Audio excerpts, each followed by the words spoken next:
transactions to be below the $10,000, taxpayers avoid reporting requirements set forth under the Bank Secrecy Act. To ensure individuals don't do this, structuring itself was made a crime. However, the law was not put in place simply so the government could enforce reporting requirements.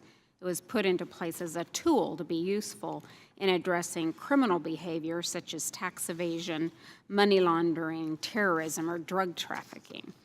During the course of our investigation, the subcommittee heard from numerous small business owners who had their bank accounts seized for no reason other than making deposits under $10,000.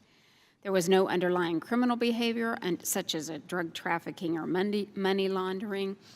These seizures, as later confirmed by the Treasury Inspector General for Tax Administration, or TIGTA, were indeed primarily made against legal source funds, with the IRS compromising the rights of some individuals and businesses in the process. As a result, this subcommittee has worked with the IRS over the past few years to ensure better outcomes for these taxpayers. I won't say that these outcomes are fair or just, because many people spent years fighting the government over this issue, and some lost their livelihoods in the process. These are events that cannot be erased, and the years cannot be returned, but it's my hope that we can at least get these taxpayers their money back. While it may have taken a while, I was encouraged to see the example put forth by the IRS, which has gone beyond what was legally required to make things right. We've seen the IRS conduct extensive outreach to those who have a right to petition for the return of their funds. We've seen the IRS change internal policy to no longer pursue seizures solely based on structuring charges, policy changes that were made retroactive to assist those who first brought this issue to light. And ultimately, we've seen the IRS return the vast majority of the seized funds to taxpayers, recommending DOJ do the same. Which brings us to why we're here today. While I was pleased to see the IRS finally do what is right for most of the taxpayers caught up in this issue, I was discouraged to see that the DOJ has not taken the same approach. Although the department instituted a similar policy change to no longer pursue seizures solely based on structuring charges, it has elected not to make it retroactive. This decision harms the very taxpayers that it was intended to help.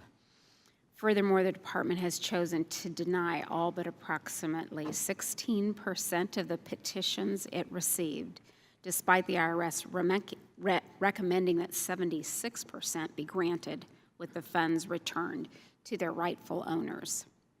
As a result, I remain deeply concerned that taxpayers whose funds were seized solely based on structuring charges and whose petitions were referred to DOJ receive vastly different outcomes from similarly situated taxpayers whose petitions were reviewed by the IRS.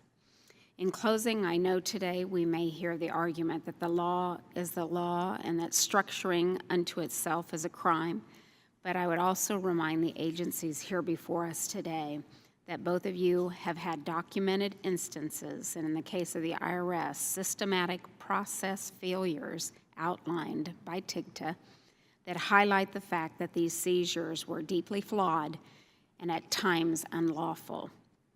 The rights of the individuals and small business owners at times were subverted, and yet it does not appear DOJ took any of this into account when it overwhelmingly denied most of these petitions.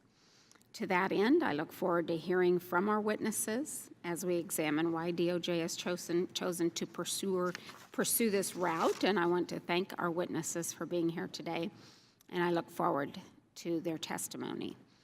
I now yield to the distinguished member from Washington, Ms. Del Bene, for the purpose of an opening statement.